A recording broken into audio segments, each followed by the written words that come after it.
just the name of the party and what it did. In Harlem, one of, well, two people who seem to be particular nemeses for the party were Ira Kemp and Arthur Reed. Oh, yeah. During the Ethiopian campaigns and other things. They were advocating boycotts of Italian store owners and icemen and so on. But they didn't have such a big following.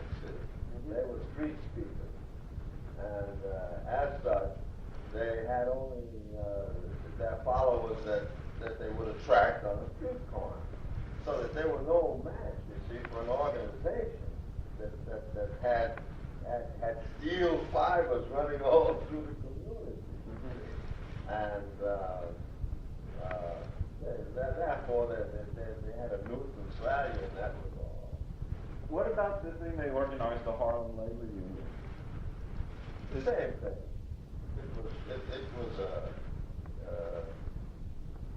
It was not much of it. It wasn't a union.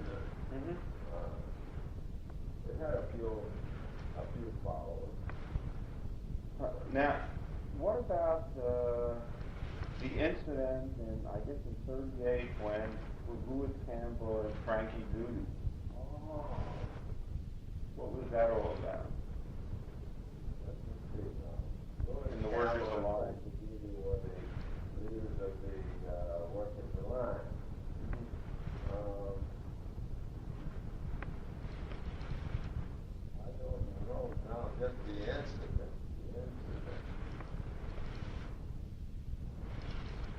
What was it? Well, I'm not exactly sure what the origin of the dispute was. It may have been something about salaries or stipends in the Workers' Alliance, but in any case, they apparently left the Workers' Alliance and started picketing the party headquarters and organized something called the United Afro-American Union, which was an all-black unemployed organization. And Charney mentions in his book that when they started becoming dissatisfied, they called you and Sam Wiseman in to try to keep them from defecting. But the whole thing isn't really clear in my mind what it's not very clear to me.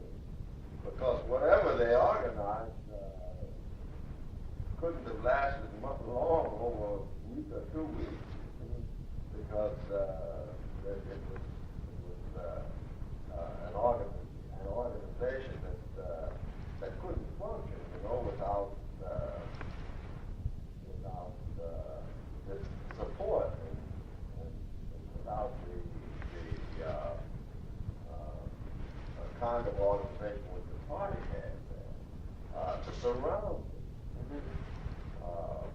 It had no possibility of developing as I can see at that time, because I can't remember it giving us any trouble at all.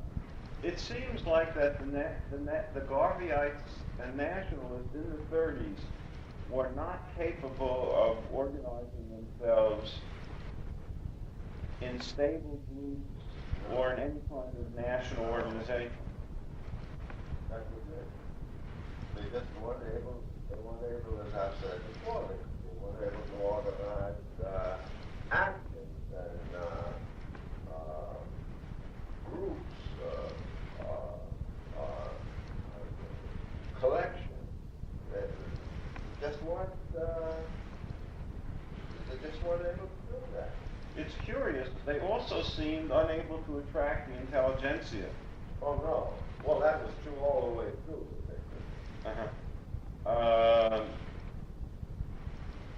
It's interesting, when you talk about the Americanization aspect of it, that it seems that at least for a very large percentage of the black community, this is something they desperately wanted. Yeah. To be part of America. They wanted to be part of America. Yeah. And that the party, in a sense, was trying to smash down the doors which were keeping them out. Yeah. And that gave it a tremendous amount of credibility. It certainly did. And emotional credibility as well as practical credibility. Yeah. Because the blacks were emotionally attached to the party. In my own case, the same way. You see, it was very strong because it was not just a case of this being only a theoretical thing. It was a personal and a practical thing for not only the communists but to the mass of the black. Because, for instance, what happened is that you knew, and by the way, this is the thing that I knew for the first time. I knew that when I was attacked, that there were hundreds of others, you see, who would do everything and anything in order to redress that attack and to extricate me from the bowels of the law, in which I was. And then I had it from experience, not just what someone told. So that it was simple to see how this would affect you emotionally. This was something like the relationship between a mother and child, you know, a young child and a mother, because the mother will just fight like the devil, you know, to protect that child, and the child will feel secure within the arms of the mother. Well, this was true of the Communist Party, and during that time, because if it was taken on a larger scale, it will take the Dutch for a case. That was the case just like that. But the party fought tooth and nail. Many were killed. This one wonderful woman, I can't think of her name now. She was considered one of the most beautiful women in America.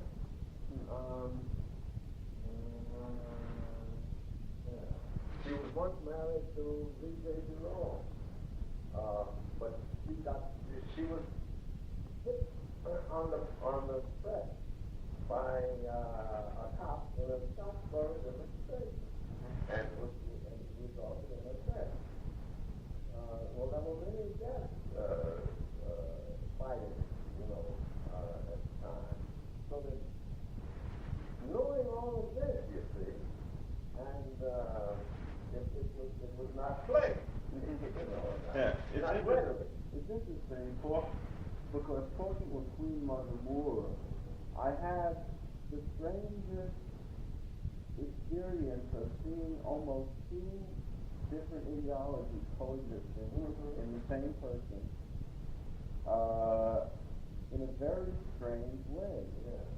And each with their, you know, a set of arguments, analysis, and feelings. And while at this point the classic nationalist viewpoint is the dominant one sensed the residues in a very coherent form of the earlier orientation. And when she said, when she had described what amounted to her conversion, when she talked about, like, she discovered she wasn't a Negro, and, you know, and the psychological changes, she said she used to dream of the transformation occurring within the party, that the kind of feelings and goals, the new feelings, new goals that she was having, could have found a place within the party and within a broader working class struggle to transform America. Well, and she's right, Bessie. She's right. uh, this ambivalence, you see, on her part, it was forced and is forced upon her by the line of the Communist Party, which says it's either or. But when as a matter of fact, it is not either or. It has to be both together. It has to be both together. And she realizes that, just as I do, that it has to be both together. And therefore, we can't talk sense, you see, to this doctrinaire group. Then we will have to organize this the best way we can. That's all.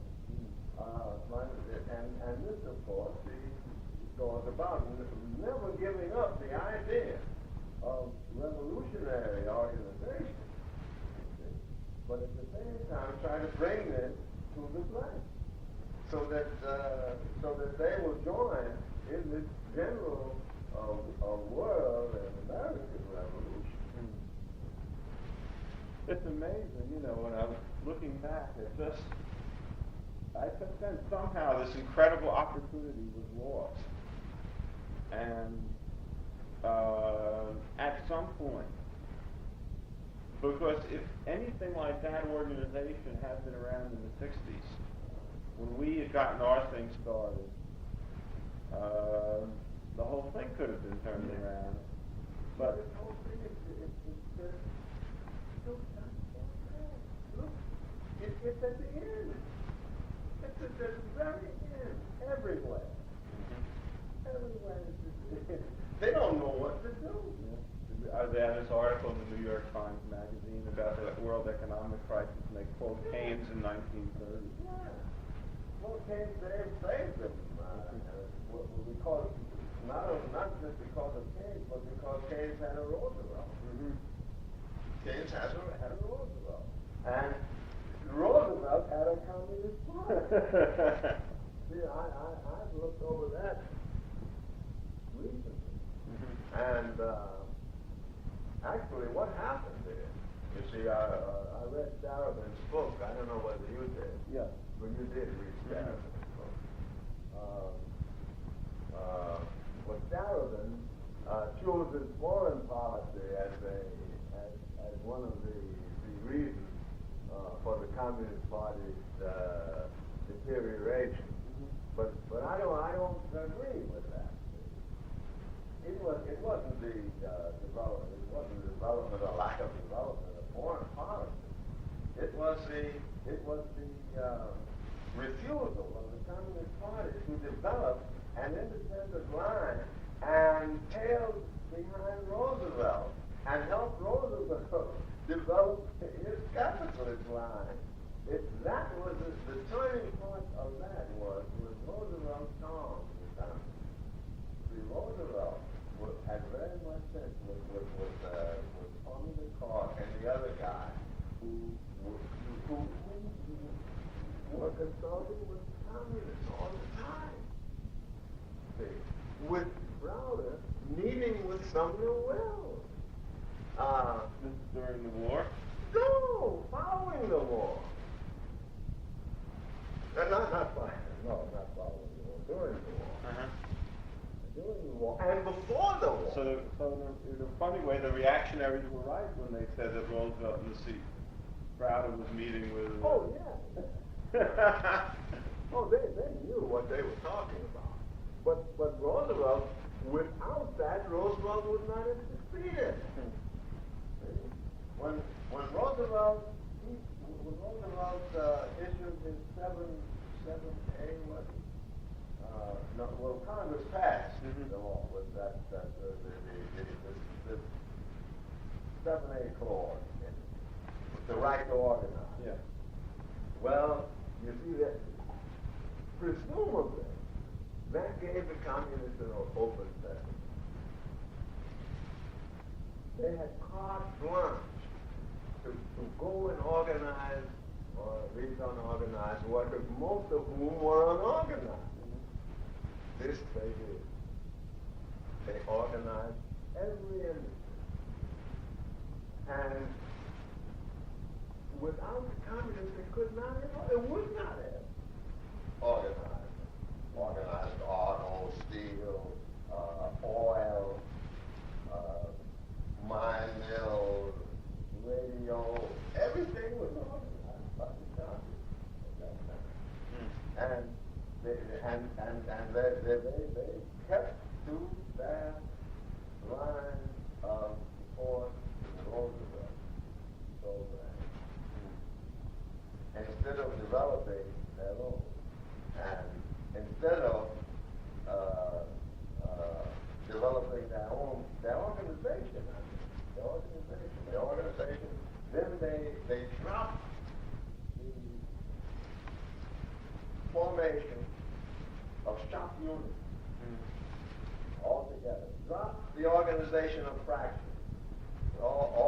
We were just like everybody else. Do you think that this tendency, which I suppose in Lenin's terms would be called a right opportunist error, has to do with the fact that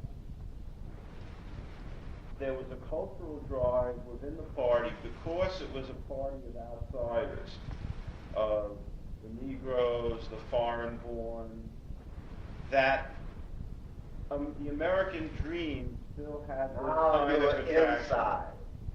And that these people, the people composed the majority of the party, desperately wanted to become part of America and pushed it to the right. Well, of course, it wasn't just a question of bad leadership, but a deeply rooted drive within these groups of outsiders who still, the American mystique still had them. That was a part of it. But you see, the party leadership at the time was the old line American. Right, Forster, Browder. Well, yes, these were old line Americans, you see. It's funny, you know, you think of it, here's a party which is of Jews, of blacks, of Finns, of Italians, of Slavs, being led by old line wasps. Two old line wasps. Yeah. Right. And Dennis, he wasn't at that point. Dennis, that was the man that couldn't speak in anything. Hey.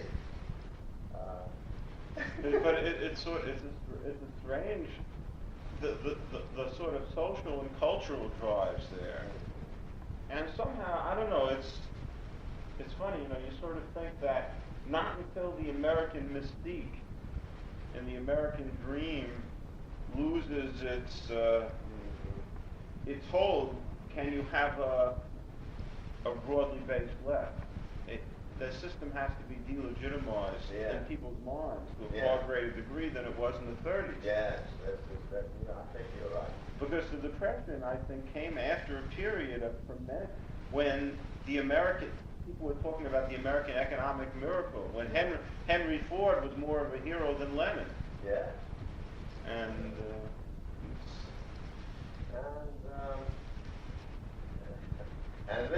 then you see, well, there's a whole lot. The first and second degree America began during the Browder Roosevelt era. You see, began to rise, began to become the movie producer, movie directors, movie writers, the Broadway, the construction men, the developing in other industries as well. See, they came right along with this Roosevelt thing, and that helped too. This whole line in the party, because a lot of the guys and a lot of the names that I see now in the movie and a lot of the industrialists that I see now, and all of these were heavy contributors. But wasn't this guy Armand Hammer of Occidental Petroleum? That's who I had in mind.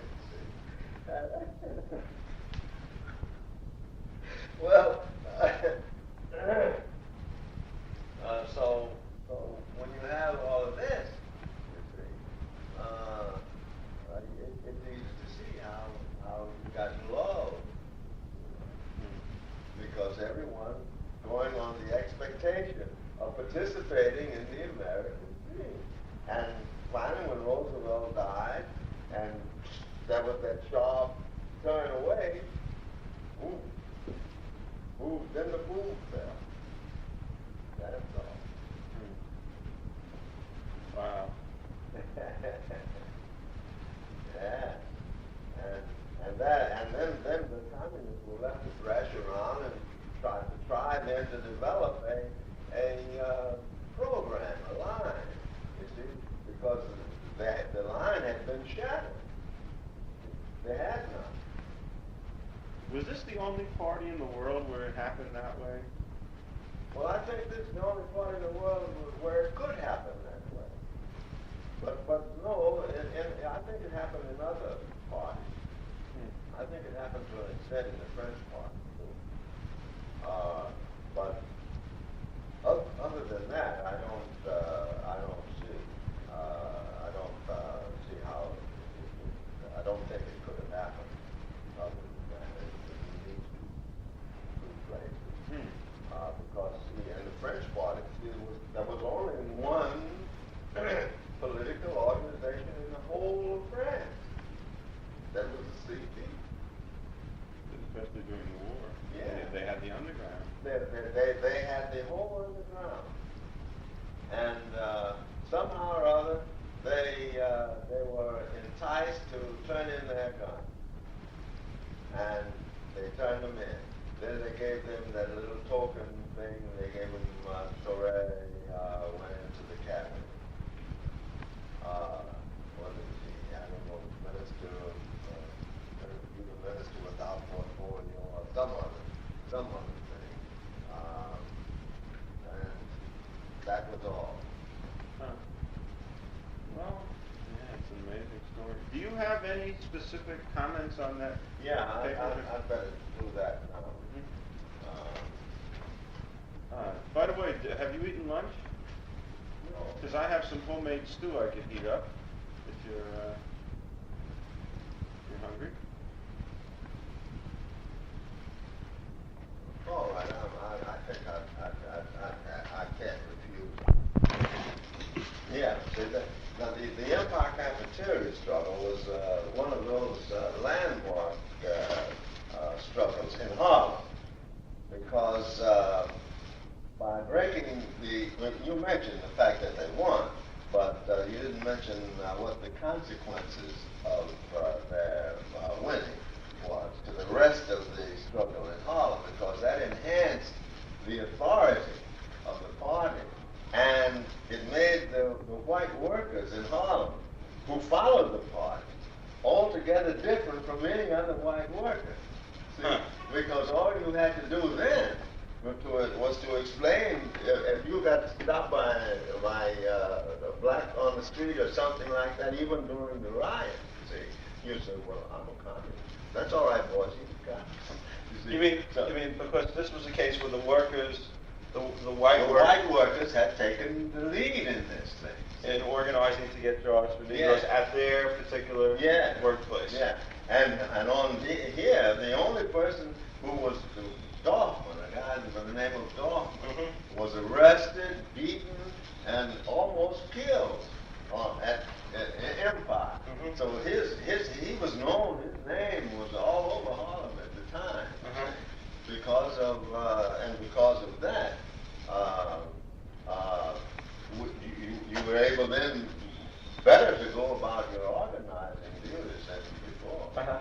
It's interesting, at about the same time that happened, that was when the other boycott movement started disintegrating. And so that the party had the credibility of winning, where the others were fighting about whether the people were light people were getting the jobs or not.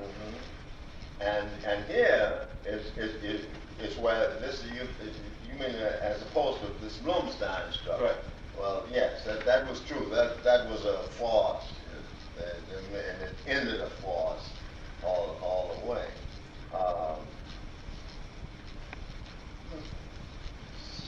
And here, when this was won, almost in the main by whites, you see, the fight at the Empire. or by a large proportion of those in that struggle were white. Now, let's see. Oh, yeah, the riot. Now, it seems to me that the people would understand the riot better if they could understand the repicture for them the incident that sparked it. You know, the rumors that spread throughout Harlem on that day that a boy had been killed by the management, which wasn't true, you see. And to mention the resentments also that had been building up in the people of Harlem against 125th Street merchants. Because you didn't need very much, you see. You just needed anything, a rumor or anything else, before everything would rush at them. But this you can get from newspapers. Right. I think the Amsterdam News had the details, all the details there. But you should have some details so that it makes it logical as to the reasons for the ride. Well, we didn't call it a ride; we called it an uprising. Now, in this, the hearings that were held, on the riot hearings. Now, what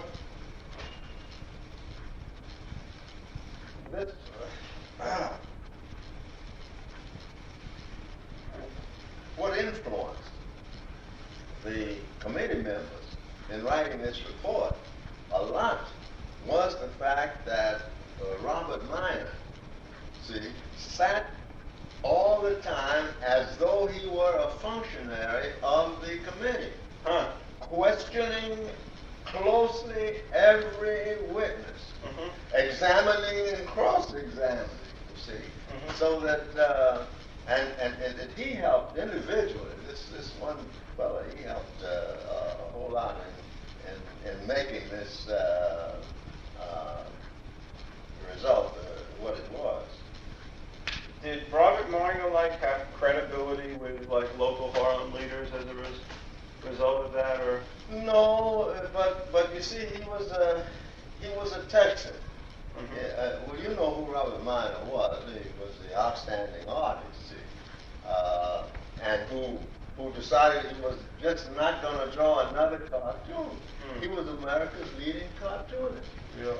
He was the guy that invented almost the current political cartoon.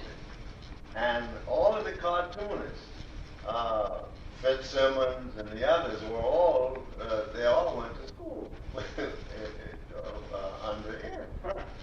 So that, but when he joined the Communist Party, he said, give me up. He's not going to he's not going to draw another cartoon, but once in a while he would sketch one, you know. I kept one for a long time that he sketched. But you see, he came there with the bearing of a lawyer. You know, he was a big Texan, see. Very, very, very,